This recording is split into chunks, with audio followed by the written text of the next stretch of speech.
Bonjour à tous. Vous êtes encore en train de vous connecter, donc on va vous laisser quelques instants pour rejoindre la réunion. Vous êtes déjà nombreux, vous êtes plus d'une centaine connectés. Alors vos micros sont coupés, c'est volontaire puisque vous êtes assez nombreux. On utilisera le chat si vous le voulez bien pour poser des questions.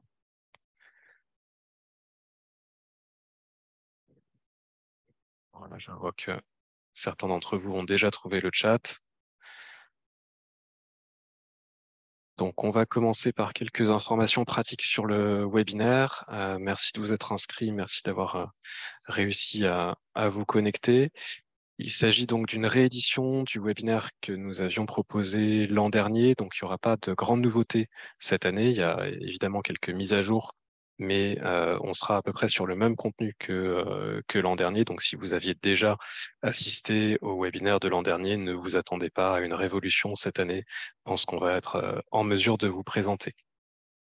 Il ne s'agira pas d'un webinaire sur la réglementation sur les drones en particulier. On va vraiment parler de vol de drones en espace naturel. C'est ça qui nous intéresse aujourd'hui. On aura d'autres webinaires plus axés sur le drone en lui-même et la réglementation applicable aux drones, notamment le mois prochain. Donc, vous retrouverez ces informations sur notre site internet clearance.aero. Le webinaire est enregistré. Donc, je préfère le préciser à l'avance. Il va s'organiser en deux parties. Une partie présentation qui devrait nous emmener jusque vers 16h30, 16h40 à peu près, selon si on est bavard ou pas.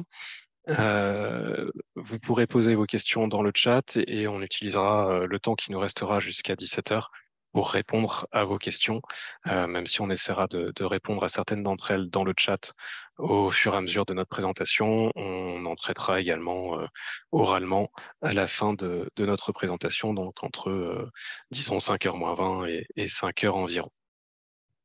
Le webinaire sera enregistré, donc on vous donnera accès au replay.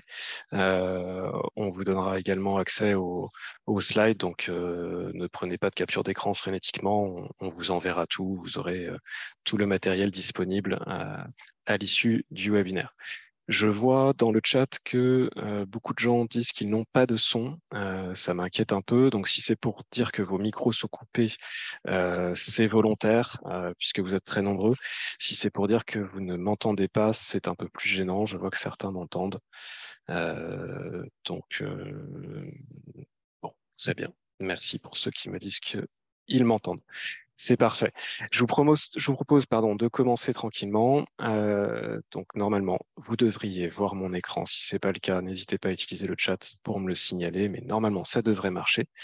Et donc, on va commencer tranquillement pour ce webinaire sur les vols de drones en espace naturel, co-organisé donc entre le Parc national des Pyrénées, la LPO et Clearance.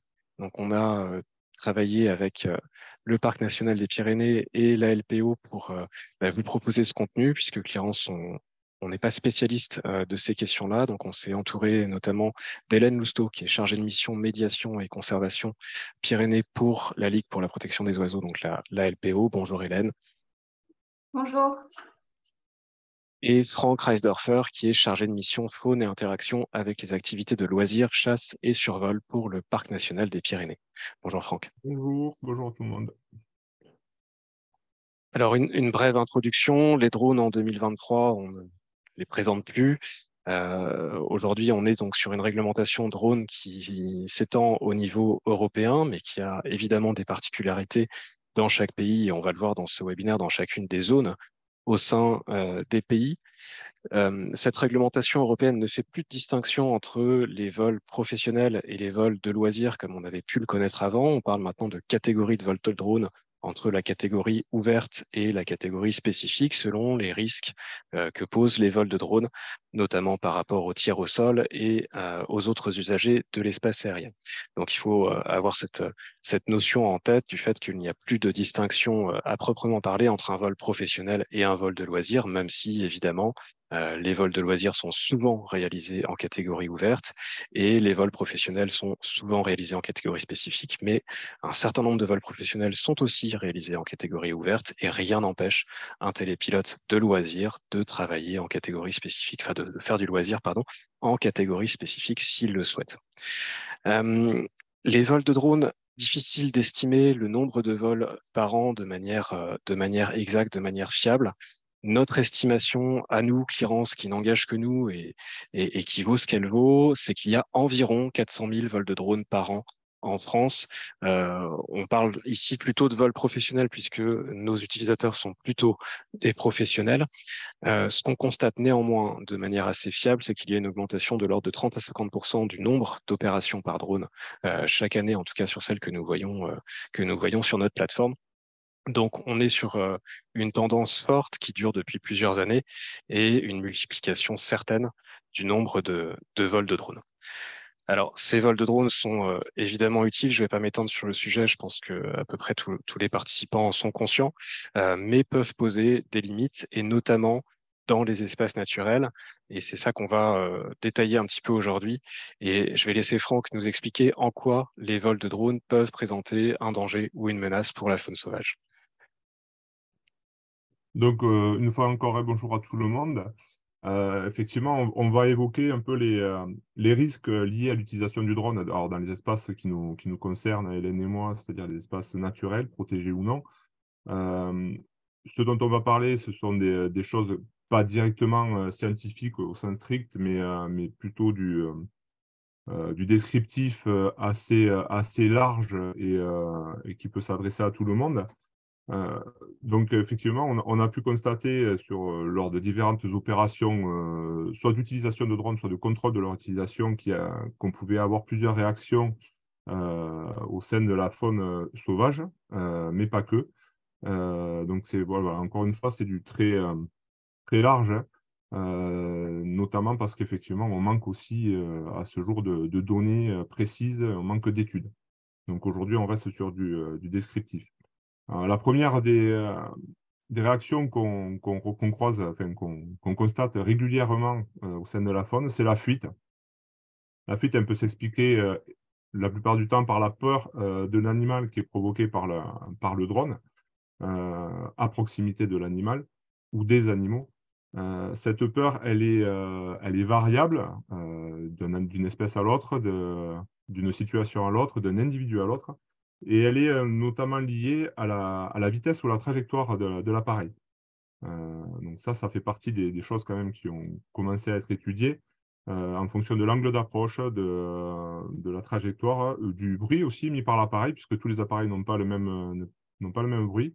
Eh bien, en fonction de tous ces éléments-là, on constate des réactions assez variables, mais la fuite est une réaction qui est assez régulière. Voilà. Alors, ça concerne les animaux, comme je disais, les animaux sauvages, autant les mammifères que les oiseaux, mais ça concerne aussi les animaux domestiques. C'est quelque chose auquel on ne pense pas forcément, puisqu'on peut s'attendre à ce que ce soit des animaux plus placides, et pourtant, on a des cas, on le verra un peu plus tard, mais de dérochement de moutons suite à l'utilisation d'un drone. Voilà. Une autre réaction qu'on a pu constater à plusieurs reprises, même si elle est plus rare que la première, c'est l'attaque du drone par des animaux.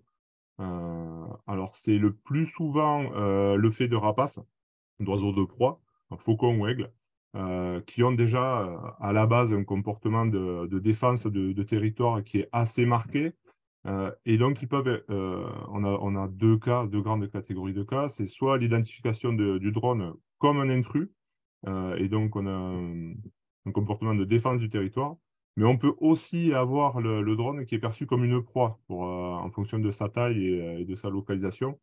Et donc, on a effectivement différents cas d'attaque qui ont pu être répertoriés et filmés. Voilà. Et enfin, on a un autre type de réaction un peu plus compliquée. C'est la réaction non visible. C'est une réaction qui peut être prise pour l'observateur à tort comme de l'indifférence. Or, on constate petit à petit que ce n'est pas le cas. Ce n'est pas de l'indifférence. Alors, ça peut être une paralysie liée à la peur.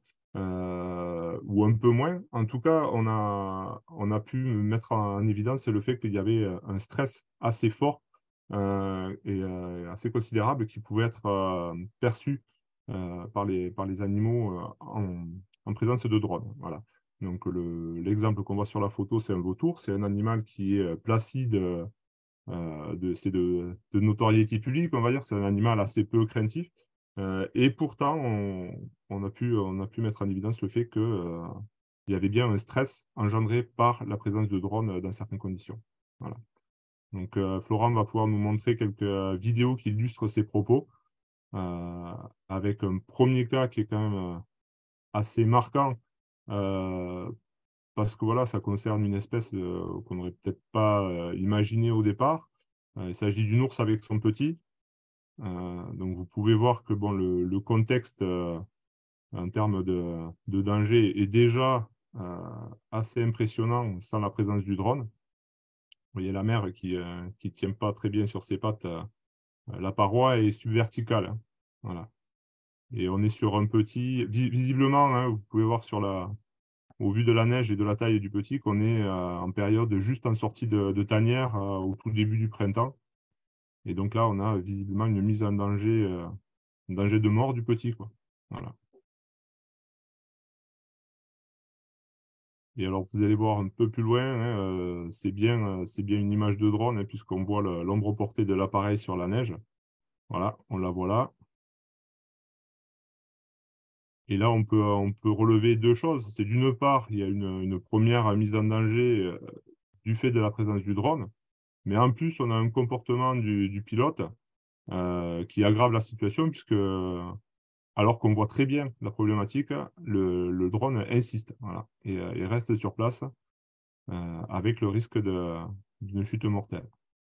Et vous allez voir le comportement de la mère, je pense qu'on va le voir, qui tente une attaque directe sur l'appareil.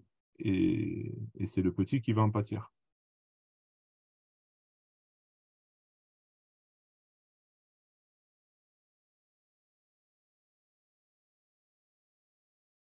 Regardez, alors que le petit est Oh, quasiment désolé. sauvé. Voilà. Voilà à quoi on peut arriver avec une utilisation inappropriée.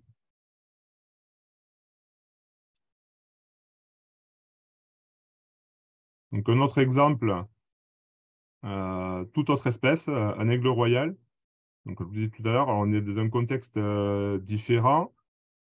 Au vu des images, on peut vraisemblablement imaginer qu'on est à proximité d'une aire de reproduction. En tout cas, le site s'y prête. Donc, il est très probable qu'on ait affaire là à un comportement de défense de territoire en période de reproduction. Là encore, vous voyez, on est en fin d'hiver a priori, on est sur les dernières strates de neige. Donc, c'est bien la période d'installation des couples. Et donc, on a une attaque du drone. Alors, l'oiseau s'y prend à plusieurs reprises jusqu'à ce qu'il y ait une neutralisation complète de l'appareil.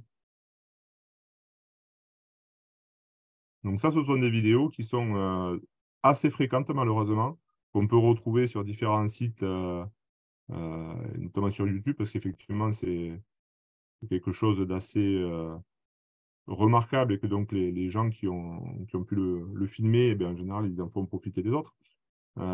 C'est pour ça qu'on a l'information. Mais voilà, comme je disais, c'est de plus en plus fréquent. Hélène évoquera tout à l'heure les risques du coup, encourus par l'oiseau. C'est loin d'être anodin.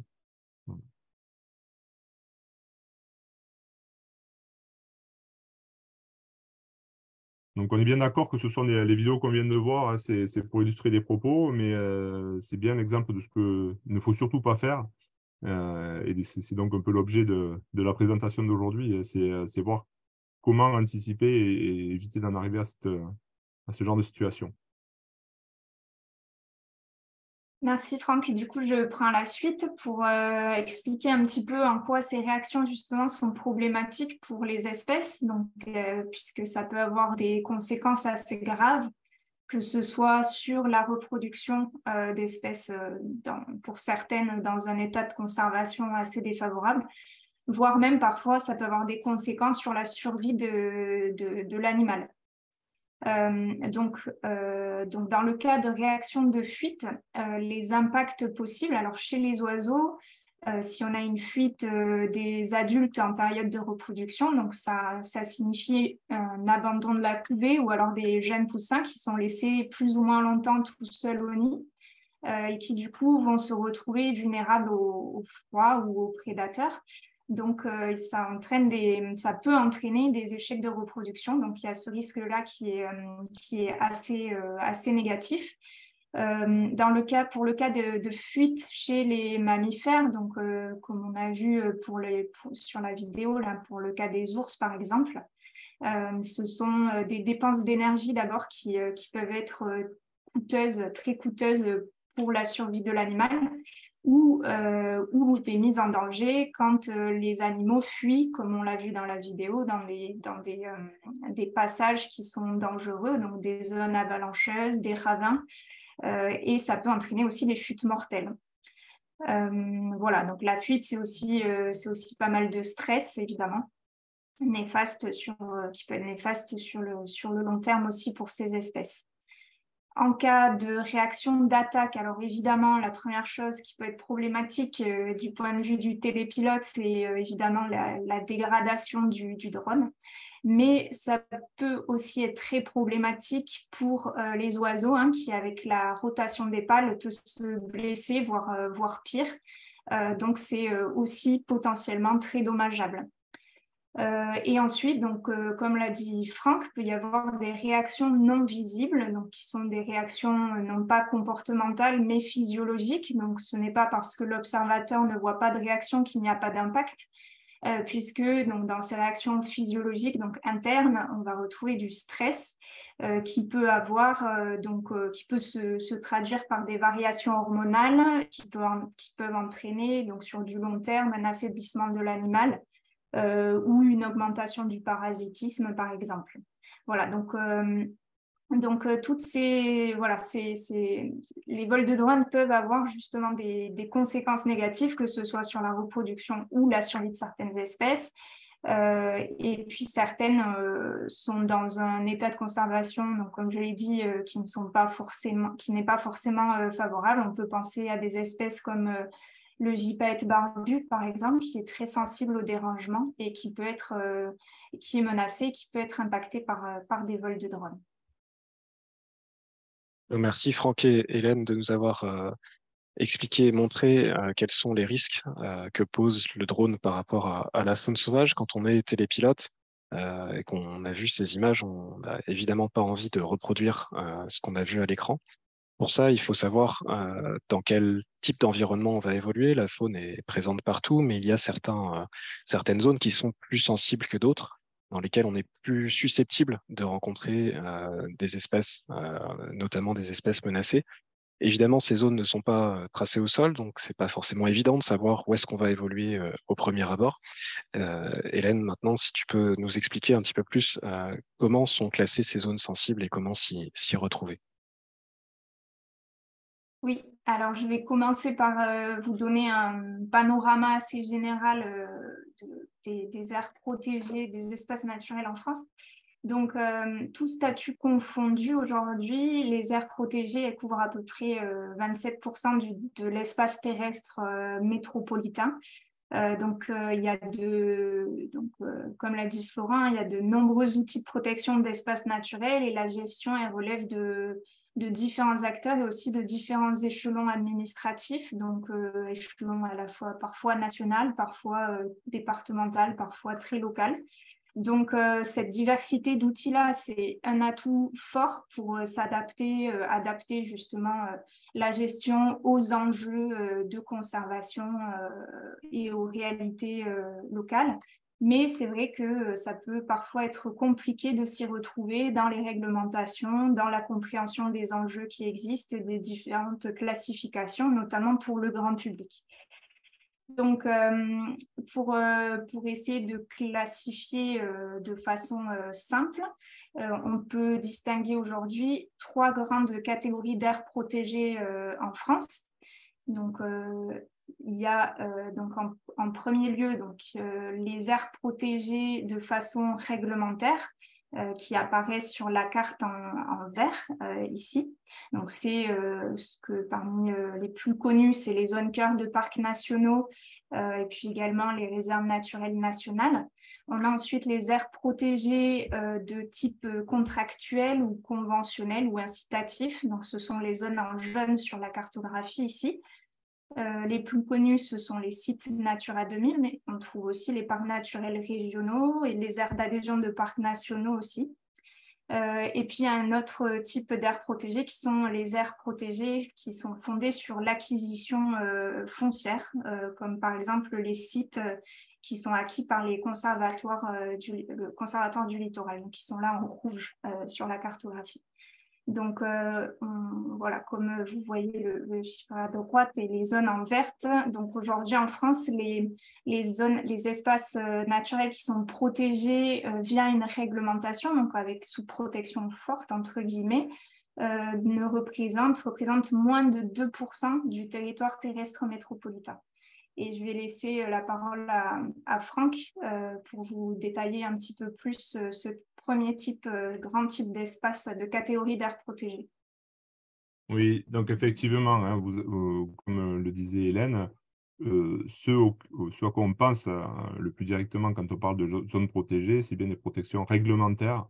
Et donc, c'est pas Natura 2000. Je vois passer un peu déjà les premières questions.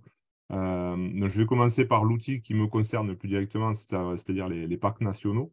Donc, il faut savoir que les parcs nationaux, je rappelle qu'il y a 2 zones différentes. Il y a la zone cœur, qui est une zone de protection forte sur laquelle existe effectivement une réglementation, et l'aire d'adhésion, qui est en fait qui sert de zone tampon entre la zone cœur et la zone classique, voilà, mais qui ne bénéficie pas en principe de réglementation spécifique. Quand on parle de réglementation, c'est bien réglementation des activités. L'intérêt de la zone cœur d'un parc national, c'est qu'elle figure, je l'ai vu passer aussi sur les couches géoportail des zones soumises à restriction ou interdiction de vol. Donc voilà, ces zones qui sont connues, réglementées et balisées sur le terrain aussi. On a également les réserves naturelles nationales, où le vol de drone est interdit. Ce sont encore une fois des espaces qui sont publiés à l'information aéronautique et qui figurent aussi sur les cartes de géoportail. Voilà. Contrairement à la zone cœur, si je prends encore une fois l'exemple qui me concerne, le parc national des Pyrénées prévoit donc une interdiction générale de survol dans la zone cœur, mais prévoit aussi des dérogations. Alors, c'est notamment le cas pour des opérations de recherche, des opérations de sécurité. À l'inverse, la réserve naturelle nationale du Néouviel, qui est en gestion du parc national, ne prévoit pas ce type de dérogation. Donc, on a de fait une réglementation qui est plus stricte.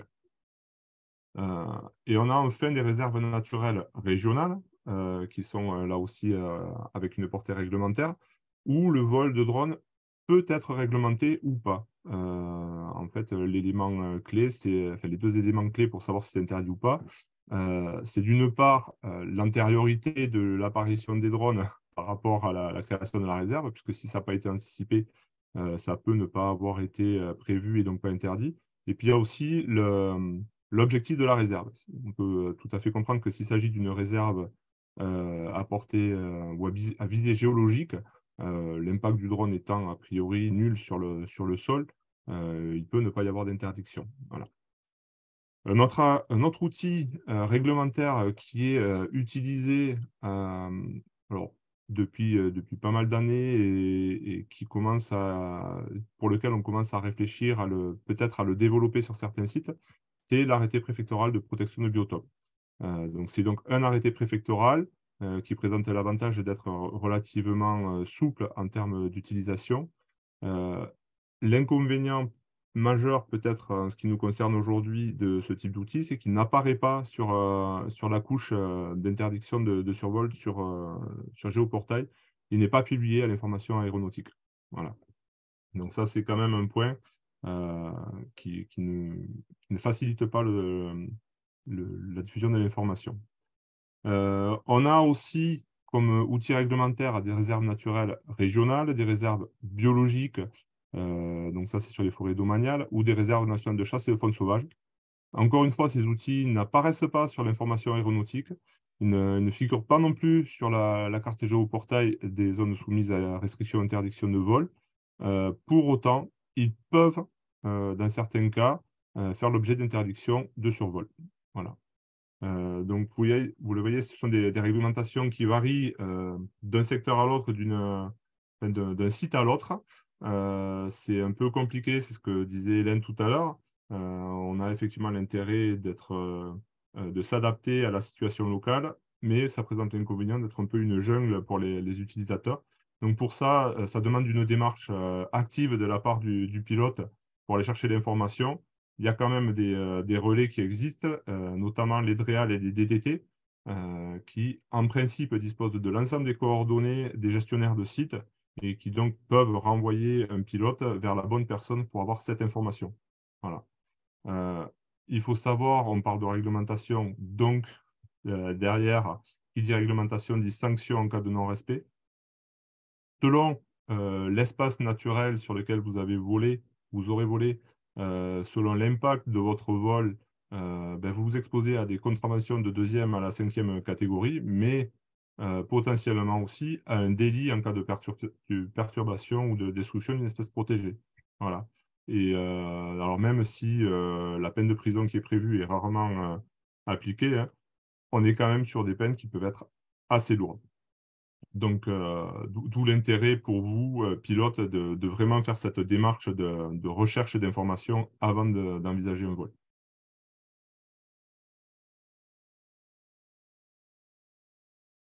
En ce qui concerne du coup les espaces naturels non réglementés, donc ça concerne aujourd'hui, c'est la majorité des espaces naturels en France qui est protégée de façon conventionnelle ou contractuelle et donc non réglementaire. On a là une multitude de référents et de gestionnaires différents. Et donc, dans l'idée, c'est un modèle qui a pour objectif de protéger à la fois la biodiversité et de permettre un développement durable des activités sur le territoire. Et les usages sur ce type d'espace naturel, ils sont souvent régis par des principes qui sont inscrits dans une charte. Donc, parmi ces espaces, on trouve notamment donc, les parcs naturels régionaux. Alors, en mai 2022, il y avait en France métropolitaine 56 parcs naturels régionaux. On trouve également les sites Natura 2000 qui, eux, couvrent près de 13% du territoire terrestre métropolitain. Donc, il y a 1756 sites qui sont comptabilisés en mai 2022. Et donc, comme l'a dit Franck, il y a aussi les aires d'adhésion de parcs nationaux. Et donc, ces espaces, ils ne sont pas publiés à l'information aéronautique et ils ne figurent pas non plus sur la carte géoportail, la couche géoportail des zones qui sont soumises à interdiction ou restriction pour le vol de drone, tout simplement parce que dans la majorité des cas, le vol de drone est autorisé dans ces espaces. Toutefois, il existe aussi des enjeux fun et des zones sensibles dans ce type d'espace naturel. Donc, il est vraiment important pour les télépilotes de se renseigner pour savoir si des zones sensibles existent et sont à respecter dans ce type d'espace. Donc, par exemple, en zone de montagne, on peut trouver des zones sensibles qu'on appelle zones de sensibilité majeure ou ZSM pour les grands rapaces. Donc, il s'agit en fait de périmètres qui sont définis autour des nids des grands rapaces et à l'intérieur desquels les activités humaines peuvent perturber les espèces pendant la période de reproduction, donc pendant la période sensible. Et donc, on demande à ce que les vols de drones n'aient pas lieu en fait dans ces espaces pendant la période sensible. À savoir que ces ZSM-là n'ont pas de portée réglementaire, hein, ce sont des outils de portée à connaissance. Alors, au niveau des sanctions, donc il n'y a pas de sanctions applicables par rapport à l'espace puisqu'il n'est pas réglementé. Par contre, en cas de perturbation avérée constatée dans des zones sensibles, il peut y avoir des sanctions au titre de la perturbation des espèces. Et pour le gypaète barbu, il existe un arrêté ministériel spécifique pour cette espèce-là au vu de son statut qui porte l'interdiction de sa perturbation intentionnelle. Alors, on l'a vu, il y a beaucoup de types d'espaces différents pour protéger la faune, avec des espaces dans lesquels il est strictement interdit de voler sans autorisation, d'autres qui sont plutôt là pour porter à la connaissance des télépilotes, mais du public en général, le fait qu'il y a la présence d'une ou plusieurs espèces sensibles. Pas évident de s'y retrouver quand on n'est pas spécialiste du sujet. On a entendu parler de Géoportail comme étant un outil qui permet effectivement de se renseigner. On vous propose maintenant de voir un peu plus en détail comment trouver l'information quand on est télépilote et qu'on prévoit un vol de drone. Et c'est Franck qui va nous en parler donc avec cette première couche Géoportail, et puis on va en voir d'autres par la suite. Donc oui, N'ayez pas effectivement, peur. alors, la bonne nouvelle, c'est, puis d'ailleurs, ça commence à transparaître un peu dans les échanges que je vois passer sous l'écran, et c'est rassurant. Euh, il y a quand même des outils qui sont de plus en plus connus. Effectivement, Géoportail, même avec les défauts qu'on peut lui trouver de mise à jour ou de manque de précision, ça reste quand même un outil qui, à mon sens, c'est le premier outil à utiliser pour le grand public. Il est facilement disponible, il est assez simple d'utilisation. Et quand on gratte un peu, ce qu'on va voir, c'est qu'il y a quand même beaucoup d'informations. Alors, la plupart des pilotes, normalement, connaissent cette couche qui est mise à l'écran, qui est celle qui prévoit les interdictions ou les restrictions de vol, alors qui sont généralement liées soit à un terrain d'aviation, une zone militaire, une zone urbanisée, mais qui effectivement ne fait pas tout apparaître. Euh, Derrière, on a une multitude de couches. Et alors ça, par contre, tout le monde ne les connaît pas. Il faut aller les chercher un peu dans les onglets sur la gauche. Elles sont classées par grande catégorie, et notamment ressources naturelles. Et en fait, si on fait apparaître ces couches-là, on a, alors pas forcément la réglementation, parce que c'est pareil, c'est soulevé dans le chat. Il y a toujours des cas particuliers. Effectivement, il y a des réserves dans lesquelles on peut voler, il y a des parcs dans lesquels il y a moins de contraintes, mais parce que, encore une fois, comme je disais, il y a une question d'antériorité et d'anticipation. Il y a aussi une question de but de protection. N'empêche que ces couches-là, peuvent faire apparaître les parcs naturels régionaux, les différents types de réserves, elles permettent de créer une alerte. Elles ne donnent pas la réglementation, mais on sait qu'il y a un espace protégé, on sait qu'il y a un enjeu. On l'a vu tout à l'heure, on l'a évoqué. À partir du moment où on fait afficher ces couches et qu'on a l'alerte, on peut aller via la DDT ou l'Adréal rechercher le gestionnaire de cet espace et avoir l'information sur l'interdiction ou pas de vol en drone ou autre appareil sur cet espace. Voilà. Donc, ce sont des couches, elles sont, là on en a répertorié 15. Il n'est pas impossible que depuis, il en arrive de nouvelles, puisque c'est quand même un outil qui est évolutif et qui est mis à jour régulièrement. Donc, il ne faut pas hésiter à aller chercher. Déjà, si vous faites apparaître ces 15 couches en fonction de la zone où vous êtes, il est déjà peu probable que vous passiez à côté d'un enjeu. Voilà. Donc, c'est ce sur quoi je voulais insister. Ce n'est pas l'outil parfait, mais il faut quand même l'avoir en tête et penser à l'utiliser en première intention. Voilà. Après, heureusement, il y a d'autres outils plus professionnels que va présenter Hélène. Oui, alors petite nouveauté depuis l'année dernière, puisque depuis novembre 2022, là, il y a l'information sur les ZSM qui est publiée à l'information aéronautique, donc dans la section ENR 5.6-A. Et le service technique de l'aviation civile publie aussi des cartes actualisées avec les zones sensibles. Donc ça, voilà, c'est la nouveauté depuis l'an dernier. Il y a aussi la plateforme DroneSpot, qui j'ai vu passer des messages aussi dans le chat concernant Biodisport. Mais donc, les zones de Biodisport sont reprises sur DroneSpot. Et donc, parmi ces zones sensibles, il y a aussi quelques ZSM, notamment sur le massif alpin, qui apparaissent sur cette plateforme. Et ensuite, il y a Clearance.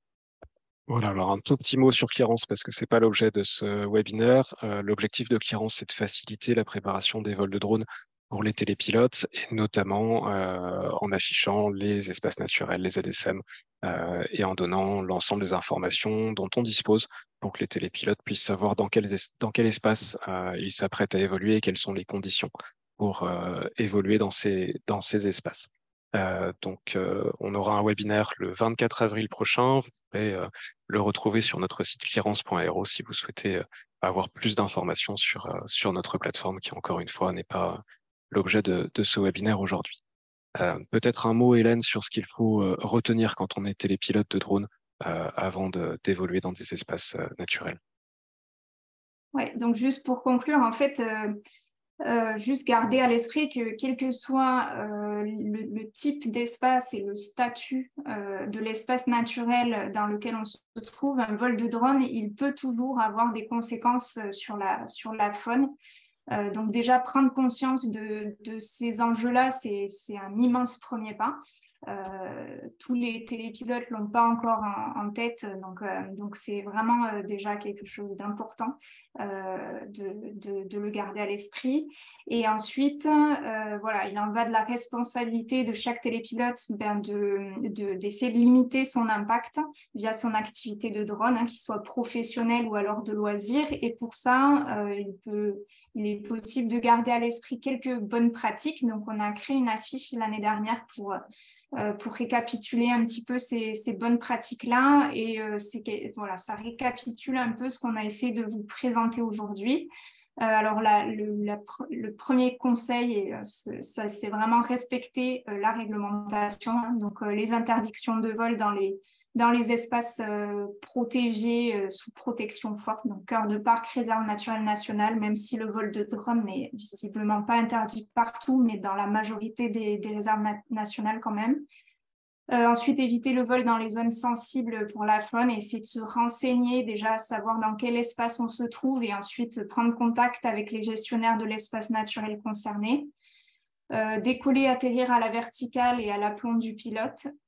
Toujours ne pas éviter de survoler les animaux au sol et ne pas poursuivre les oiseaux et les mammifères, bien entendu. Ça peut paraître du bon sens, mais malheureusement, sur YouTube, on trouve pas mal de vidéos qui vont un peu dans ce sens-là. Essayer de ne pas voler à moins de 50 mètres des barres rocheuses, des éboulis, des zones forestières, donc des névés, de tout autre milieu qui peut servir du coup d'espace de vie ou d'abri, de reposoir pour une espèce, de site de nidification aussi. Éviter de voler en rase-motte, limiter la hauteur de vol, donc nous on préconise si possible à 50 mètres du sol. Ce qui peut être très perturbant pour les animaux, les oiseaux, c'est les changements de fréquence du drone. Et donc ça, c'est lié au changement de trajectoire ou de vitesse très rapide, très brusque. Donc ça, c'est aussi à éviter. Donc si possible, limiter la vitesse et les mouvements brusques et garder une trajectoire plutôt horizontale.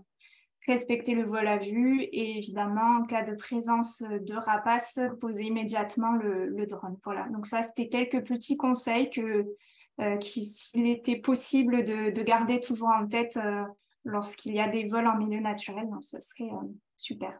Voilà. Merci. Bien, donc nous arrivons au terme de la présentation.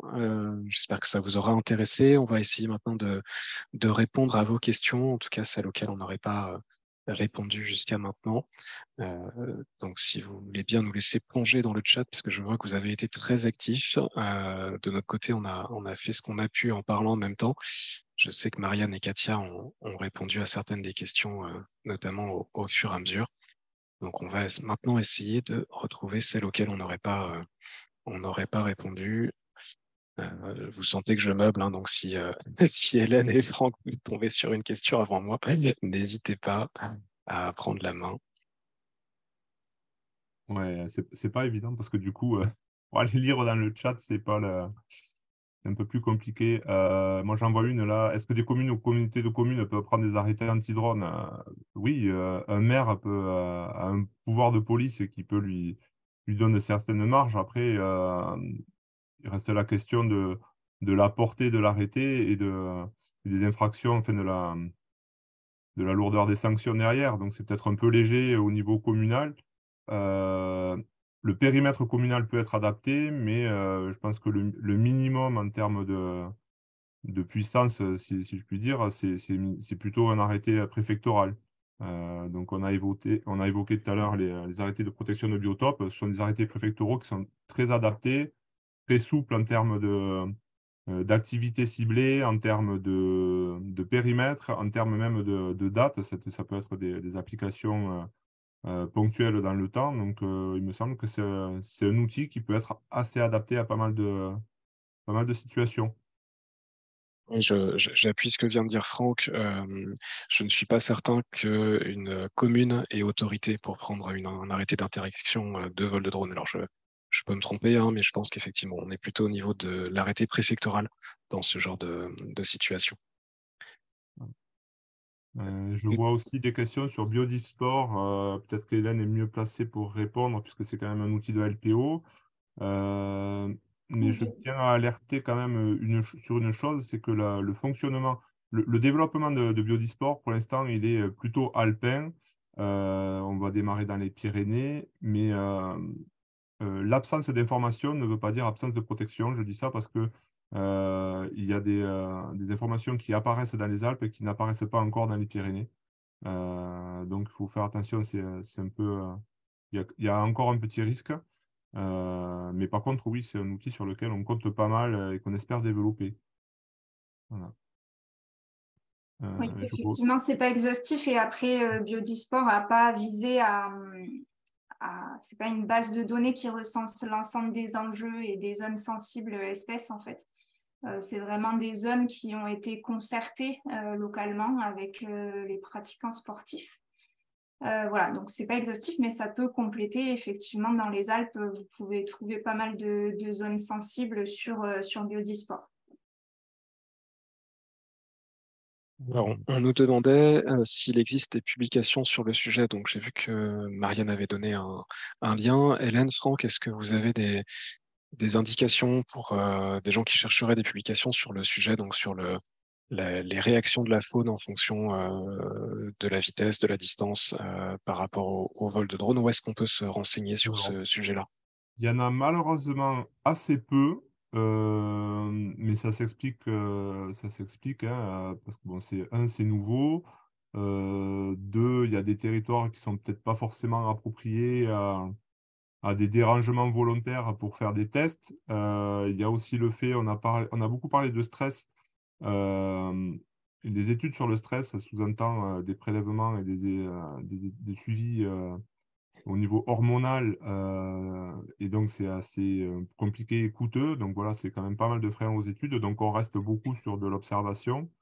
Il commence à y avoir quand même des études de compilation, alors des compilations d'études plutôt, qui essaient de mettre en avant tout ce qui a été cherché à droite, à gauche. Malheureusement, évidemment, c'est en anglais. On peut trouver ça sur Google en faisant des recherches assez simples. Le... Il faut savoir que les prescriptions qu'a évoquées Hélène sur la fiche qu'on a mis en place, c'est globalement tiré de ces quelques études qui existent aujourd'hui. On reste sur le principe de précaution globalement, mais on a essayé de se caler quand même sur quelque chose qui correspondait à ce qui était ressorti dans les études, notamment les dernières compilations qu'on a pu voir, mettent bien en avant le phénomène qu'a évoqué Hélène sur les changements de direction, sur les angles d'approche, sur les changements de vitesse. Ça, vraiment, c'est quelque chose qui a été mis en évidence entre un passage tangentiel ou un passage direct. La réaction et le stress engendré ne sont pas du tout les mêmes. Voilà. Et Mais voilà, c'est encore un peu limité en nombre. ouais, juste pour préciser, on pourra vous mettre à disposition les quelques études qui existent et que nous, on a trouvé intéressantes et sur lesquelles on s'est basé pour notamment préparer le webinaire. Et là, il y a une étude qui est parue, une étude scientifique de début 2023 sur par rapport l'impact du vol de drone dans les projets de recherche ou des actions de conservation par rapport aux vautours. Donc voilà, ceux qui travaillent sur ces espèces-là, il y a une étude scientifique qui est toute récente et qui vient de paraître, mais après très, comme vient de dire Franck, hein, souvent c'est ce qui est préconisé, c'est le principe de précaution parce qu'on a peu d'études et puis peu de recul aussi par rapport à cette technologie et aux effets long terme de l'usage de drones sur ces espèces et sur la conservation de ces espèces. Je vois une remarque, alors je ne sais pas dans quel sens elle a été écrite par rapport aux aigles dressés sur Mont-de-Marsan pour l'attaque des drones. Alors je ne sais pas si c'est pour dire que les aigles n'ont pas peur des drones ou que c'est pas dangereux, mais je tenais quand même à préciser que ces aigles-là, ils sont équipés d'armure pour éviter les blessures. Voilà. Ce qui n'est pas le cas du tout de nos aigles sauvages. D'où le danger pour les aigles, hein. Ils n'ont pas d'armure sur les cerfs, donc le choc avec les pales peut être quand même très blessant. Voilà. Ce qui n'est pas le cas des aigles militaires. Voilà. Qu'est-ce qu'il y a d'autre? Je ne sais pas si vous voyez, si Katia, tu vois des choses qui ressortent. Justement, je regarde. Vous avez soulevé certaines questions, justement. Je crois que j'ai vu passer une remarque sur la réglementation parc national tout à l'heure. Je ne la vois plus, mais on a effectivement fortement diminué le nombre de dérogations pour l'utilisation des drones dans le parc, mais ce n'est pas encore total. J'ai vu aussi passer dans les personnes qui sont inscrites qu'il y a des chercheurs qui travaillent sur notre territoire et effectivement, on peut dans certains cas autoriser l'utilisation de drones à des fins de recherche, hein, parce que ça reste quand même un enjeu fort. Pour autant, ben, c'est toujours un peu voilà, on fait une étude de cas à chaque fois et une évaluation entre bénéfices et risques. Voilà, donc, ou on accepte ou on n'accepte pas. Si on accepte, c'est qu'il y a une bonne raison. Et par contre, on va quand même mettre des prescriptions de vol qui sont souvent assez strictes et qui limitent fortement l'utilisation quand même, notamment en termes de périmètre. Voilà, mais c'est pas une opposition totale. Encore une fois, il y a des prises de vue qui sont nécessaires, qui sont entre guillemets d'utilité publique ou de recherche. Et donc ça reste des dérogations qu'on peut envisager. Et je pense que c'est un peu le même cas sur les autres territoires protégés. Alors, on nous demande s'il peut y avoir une notion de carte saisonnière d'interdiction selon les zones. C'est le principe, en tout cas, sur les ZSM. Peut-être qu'Hélène, tu veux en dire un mot à ce sujet. Oui, bah, tout à fait. Pour les ZSM, en fait, elles sont actives, donc il y a des contraintes sur ces zones uniquement pendant la période sensible, donc qui est la période de reproduction en fait pour les grands rapaces. Donc après, la période, elle va varier selon les espèces. Ça variera toujours. Pour le gypaète barbu, c'est du 1er novembre jusqu'au 15 août ou 31 août dans les Alpes. Donc, bon, c'est quand même une période longue, hein, on en a conscience, mais il y a quand même cette notion de période qui est à prendre en considération. Et donc, si vous avez le choix dans vos périodes de vol, il vaut mieux toujours planifier, du coup, si possible, à la période automnale pour ces espèces qui sera moins problématique globalement. Ouais, alors, il y a quelqu'un qui fait la remarque sur le fait que ce n'est pas forcément évident à partir du moment où on parle de vol interdit, autorisé de façon non systématique. Oui, mais en même temps, on essaie de s'adapter au contexte, à la demande. Alors, on ne peut pas non plus reprocher d'un côté des interdictions trop fortes et à côté d'essayer de trouver des portes de sortie. Alors, je sais pas trop quoi répondre à cette personne, mais voilà, le but du jeu, c'est encore une fois, c'est d'être pragmatique et de ménager un peu tous les intérêts. Interdire s'il n'y a pas d'enjeu, si à un temps donné, sur un espace donné, il n'y a pas un enjeu fort, mais que de faune en tout cas, je parle, mais qu'on a un intérêt à voler. Et bon, c'est quand même dommage de se priver de ces dérogations. Après, si on interdit purement et simplement, c'est peut-être plus simple, j'entends bien, mais ça veut dire qu'on va se priver aussi d'opportunités peut-être intéressantes. Alors, sans rentrer dans le débat, on nous dit, est-ce que vous vous rendez compte que c'est ingérable pour les pilotes? Donc, c'est justement l'objet d'un webinaire comme celui-ci, d'essayer de rendre l'information accessible au plus grand nombre et puis de présenter différents outils que sont Géoportail, Biodisport, Clearance, pour essayer de simplifier l'accès à cette information. Et c'est bien parce qu'on se rend compte que c'est compliqué qu'on a ce type d'action ensemble. Je vois, il y a Natura 2000 qui revient assez souvent quand même. C'était le cas l'année dernière aussi.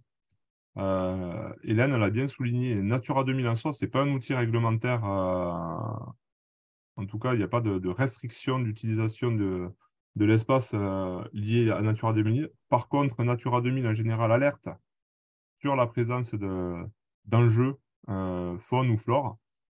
Et dans le cas d'une ZPS, donc zone de protection spéciale, ça veut dire qu'il y a un enjeu faune, et notamment oiseaux, et peut être associé, donc encore une fois, à Natura 2000, un arrêté de protection de biotope. Voilà. Donc, ce n'est pas Natura 2000 en soi qui interdit l'utilisation du drone, mais on peut avoir un arrêté préfectoral qui est accolé à la zone. J'ai vu aussi qu'il y avait pas mal de questions sur les zones littorales.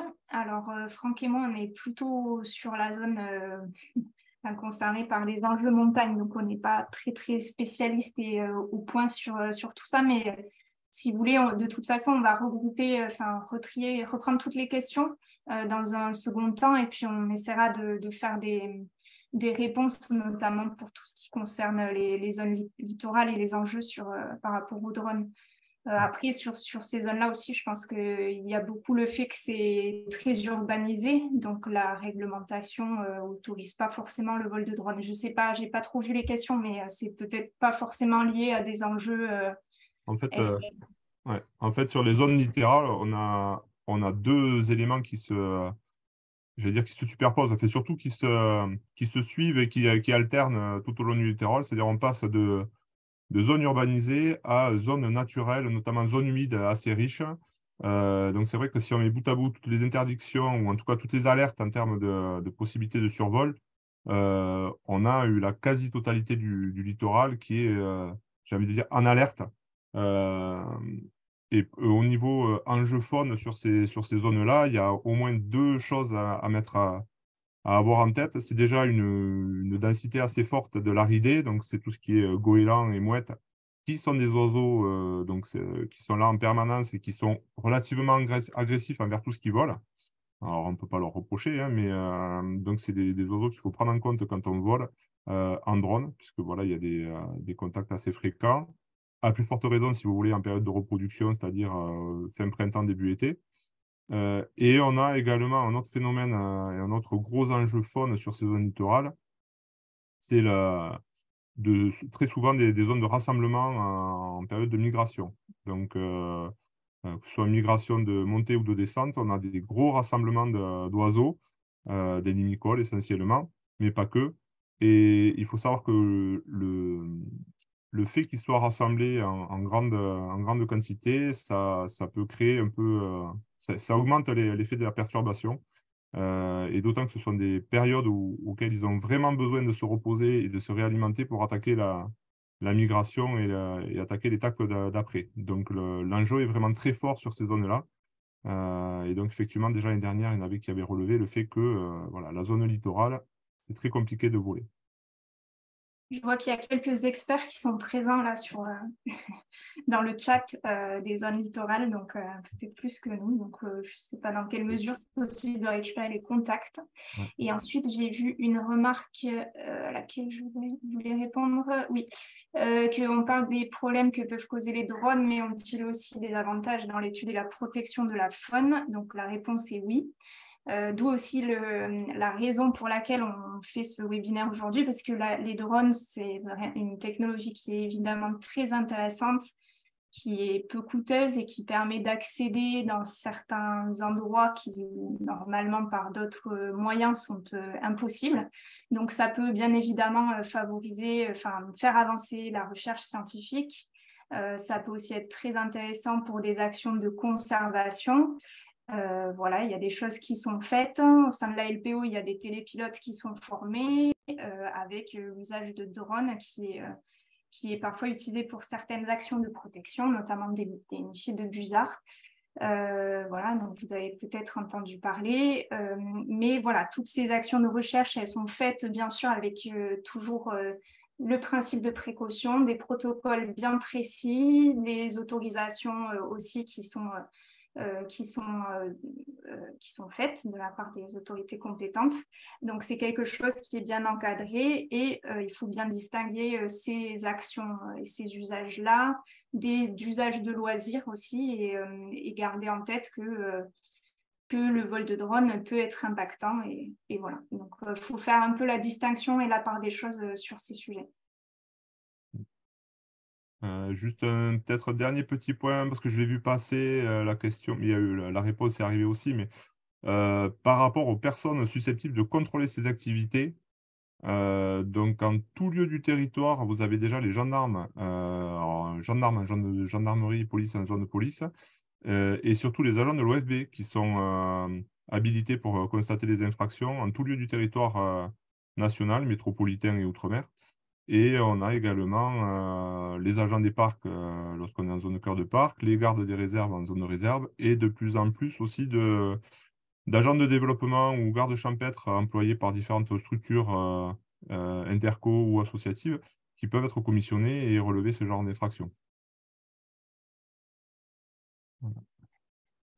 Alors, on nous demande aussi que faire hors zone sensible quand on a un oiseau qui se rapproche, par exemple. Est-ce qu'il y a un comportement à adopter par rapport à la proximité d'oiseaux? Je pense qu'on trouve les réponses dans les conseils qu'on avait dans la fiche juste avant, mais peut-être qu'il y a un mot particulier à en dire.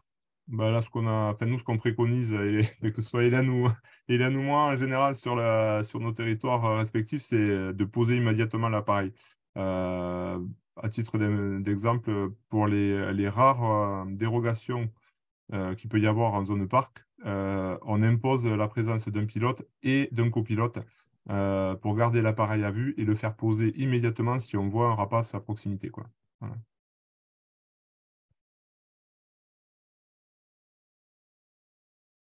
Alors, je rappelle, puisque la question a été posée plusieurs fois, que donc, le webinaire est enregistré, on le mettra disponible en replay. Je suis désolé de cet anglicisme barbare, mais je ne trouve pas le mot adapté en français. Donc, vous pourrez revoir le webinaire. On vous transmettra également à tous les inscrits. Rediffusion, merci. Donc, vous aurez une rediffusion sur Internet de ce webinaire. Et on enverra également à tous les inscrits un document qui rassemble des ressources et des liens, notamment sur la réglementation sur les vols de drones, sur les espaces naturels, etc. Donc, vous retrouverez un certain nombre d'informations et des ressources pour approfondir ce sujet s'il vous intéresse.